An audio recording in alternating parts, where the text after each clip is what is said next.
Evo, pozdrav ekipa, danas radimo intervju sa Marijanom Čabrajom. Dobar dan, dobro večer. On je 23-godišnji lijevi bek iz Gorice, rođen u Puli, visok 1,82 m. Imaš još šta za dodat? Pa nemam ništa, rođen sam u Puli, od malih nogu sam u nogometu, krenuo sam u Jadranu iz Poreča i sa 12 godina došao u Dinamo. Tamo sam proveo 8 godina i evo, na kraju sam završio u Gorici. Prvo pitanje za našeg gosta, možeš li do reprezentacije i misliš da će te pozvati na lijevog beka ili na veznog, recimo? Evo. Ma, prvo mislim da mi treba neki transfer van ili u neki možda jači klub da bi došao do reprezentacije. Naravno sanjam o tome kao i svaki drugi igrač koji se bavi profesionalnom nogometom i ja vjerujem u sebe, a sad vrijeme će pokazati jednog dana da li ja to mogu ili ne mogu. Da, kasnije ćemo se nadovezati za taj transfer i to. Evo, danas je bila kiša kad je igrala Hrvatska. Kako igrati zapravo po kiši, po vjetru, po takvim vremenskim uvjetima? Je li velika razlika i kakva je priprema onda utakmice prije? Pa razlika je možda u pasu, u udarcima, moraš biti oprezan da se ne posklizneš i tako dalje. Da, brzina lopte. Brzina lopte je drugačija normalno, ali dosta igrača voli igrati po kiši, tako i ja, nekako je dobar osjećaj, tako da ne smeta baš. A draži ti je po kiši ili po normalnom? Pa možda malo da rosi, ništa puno. Znači da bude vlažna trava. Da, to je obavezno. Onda ajmo na ovaj klub što si rekao, koju ligu bih htio ići ili klub ili nešto tako? Tako si razmišljao o tome? Pa razmišljao jesam. Teško je sad. Mislim neka viša stepenica za mene bila bi dobra. Naravno da sanjamo o ligama petice, o engleskoj ligi pogotovo. I volim Premiership. Ali mislim neka viša stepenica općenito. Da. Dobra za moj razvoj i za moj daljnji put. A recimo koliko trener može promijeniti igrača, stil njegove igre, nekako percepciju na terenu i koliko može drugačiju ulogu dati recimo na istoj poziciji, koliko to sve ovisi o treneru? Pa jako puno. Jako puno zato što svaki trener ima drugačije zahtjeve, naravno svaki igrač treba bi slušati trenera, a sad trebaš i sebi nekako pomoć da pokažeš sve svoje vrline, a sakriješ sve svoje mane u tom trenutku. Svaki trener ima neku u stvari drugačiju ideju, sustavi su manje više svi isti, ali tu su neke ideje, neki detalji, svaki trener to ima drugačije i mislim da trener baš može dosta utjecati na tvoju poziciju, na tvoju igru u tom trenutku. Evo da se sad nadovežem na te pozicije i to, koja formacija ti je najdrža, koja ti najviše nekako odgovara i pozicija u njoj? Pa najviše volim igrati lijevog beka naravno, a najviše volim formaciju 4-3-3 sa jednim zadnjim vezom. Aha, da. Tako. Dobro. Evo sad jedno pitanje, šta misliš s kim si najviše utakmica odigrao iz Gorice? 3 igrača sam izdvojio. Kahlina sigurno, i Jovičić ja bih rekao, i Kristijan Lovrić. Ne znam, sam pogodio. Kahlina 66, Jovičić je 52, on nije u top 3, a Lovrić je 59, između Kahline i Lovrića još jedan. Između Kahline i Lovrića još jedan. Musa možda, ne znam. Nije. Ne znam. Ne. Hoću ti kažem. Pomozi, da. Dvorneković. Ali s njim si malo minuta odigrao, on je vjerojatno s klupe puno ulazio kad... Da, dosta s klupe, ali svako je tu negdje. A po minutama su Kahlina, Lovrić i Jovičić. Da, tu sam. Minute si pogodio. Da, minuta sam pogodio. A šta misliš protiv kojeg igrača si najviše odigrao? Protiv kojeg? To ne bi znao pogoditi. Drožđek 10 utakmice. njega igrao. Drožđek 10 utakmica. Da, Da. vjerojatno druga HNL i prva i... Da. Svaka Ti čast, si- potrudio se. Našao sam na Transfermarktu imao. Istraživao sam malo. Sad ti si došao u Goricu taman kad su ušli u prvu ligu. Koliko sam ja vidio. Je, tako, da. Koji je onda recept i na koji način se ta Gorica koja je bila mala probila u HNL-u u top 5 i sad konstantno napada Europu, a zapravo odmah prvu sezonu su napali. Koji je onda recept za te klubove koji uđu u ligu? Pa svakako prvo se moraš pojačati, Gorica se baš dosta pojačala u tom, tad kad sam ja došlo je dosta isto igrača i izvana i naših. Mislim da bez toga ne možeš jer razlika je prva i druga liga. Bez pojačanja sigurno ne možeš opstati.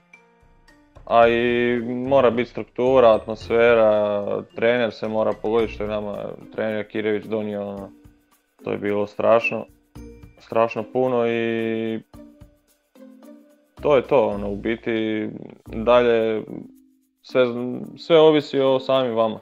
Tako da, vi ste zapravo na agresivu onda igrali tu prvu sezonu jer niste se baš mogli nogometno nametnuti, ne znam, Dinamo, Hajduku i tako.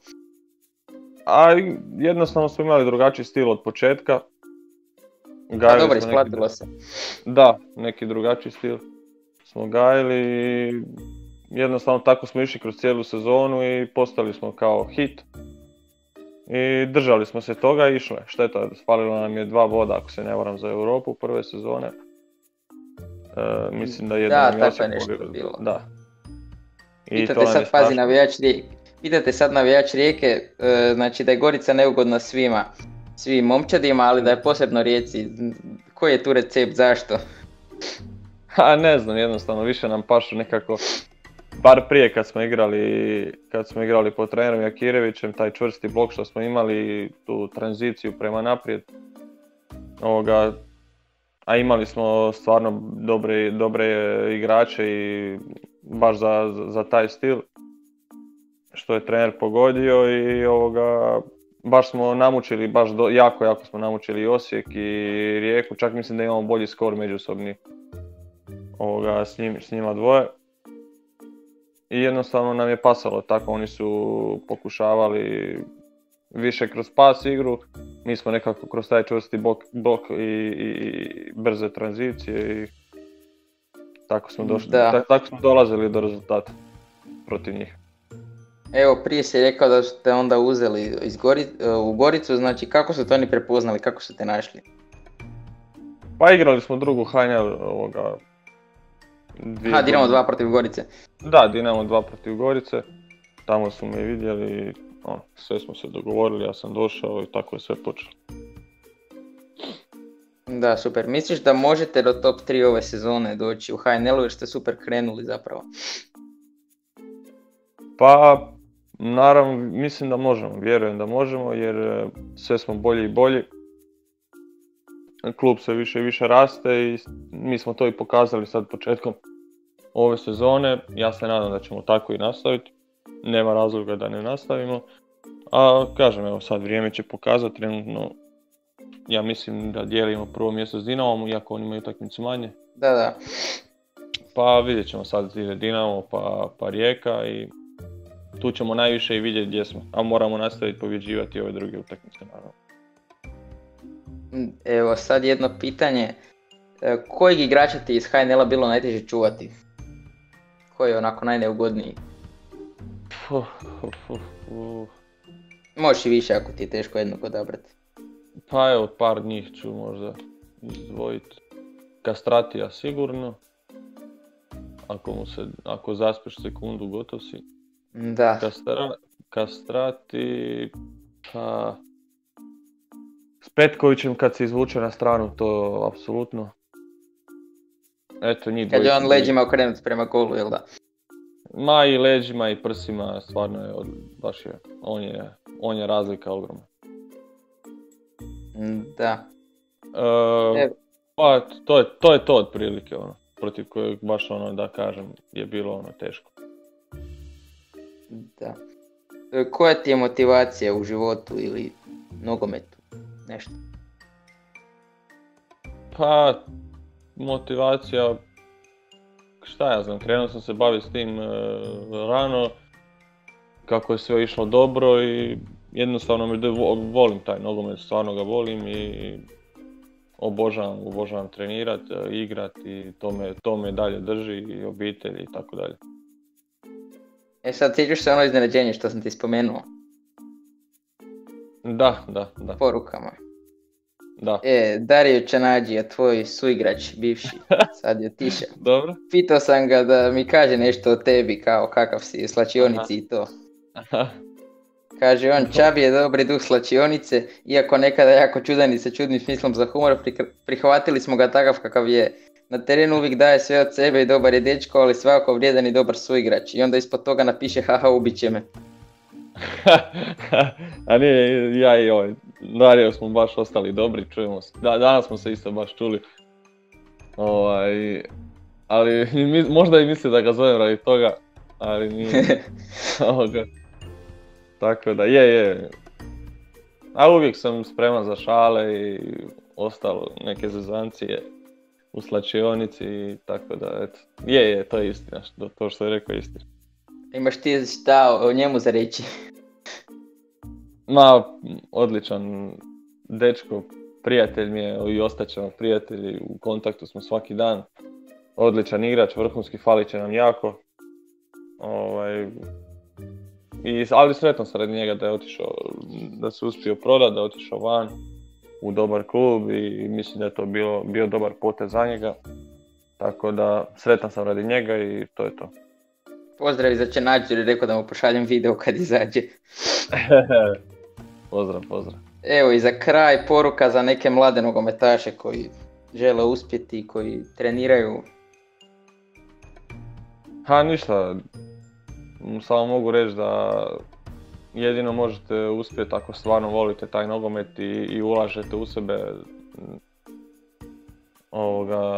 dajete dio sebe za taj nogomet i trudom i radom, naravno talent moraš imati, ali trudom i radom i slušanjem, upijanjem, učenjem svakodnevnim mislim da se može napraviti rezultat dobar. Ja sam slušao neki intervju s tobom. Ti si imao nekog idola, rekao si baš da onako nemaš nekog posebnog, kako sam ja dobro zapamtio. Da, pa nemam nekog posebnog idola, volim stvarno vidjeti dobre bekove, svaki, sad da kažem, dosta gledam videe njihove, učim od drugih, ne znam, stvarno gledam dosta bekova, gledam po videima, sam sebi analiziram, gledam, tako da volim. Nemam sad nekog, naravno meni je Marcelo, ajmo reći, poseban, on se izdvaja ali ima tu, svaki je onako na svoj način neki. I Robertson, i Marcelo, i Aleksandro, i ne znam, Lukas Roberto Dinje. Carlos, koga se ja sjećam, si rekao. Pa dobro, on naravno, da, to je. Govorim sad od ovih što još igraju, što sad igraju, da. Ako se ja dobro sjećam, još si i Alabo i Albu spomenuo. Da, mislim njih nemaš, Alaba sad igra drugu poziciju, ali...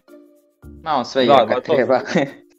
Da, a to su igrači koji su već godinama na vrhu i na tome im stvarno skidam kapu.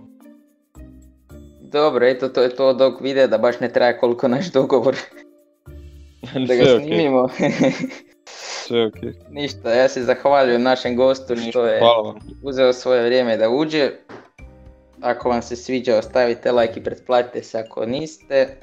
I to je to, vidimo se neki drugi puta. Želiš možda da napravim neki kviz o tebi kao što je bilo s igračima s kojim si najviše igrao, neki kao milijunaš ili kviz, pa te pozovem. Pa mislim kako hoćeš gledati, ako ti se isplati, ako imaš vremena, mislim Pa nije meni problem. Da, što se mene tiče može, imaš odobrenje slobodno. Stavit ću komentar pa vi lajkajte ako želite. Eto, može. Ništa, to je onda to. Hvala ti. Eto, pozdrav. Pozdrav, Bog.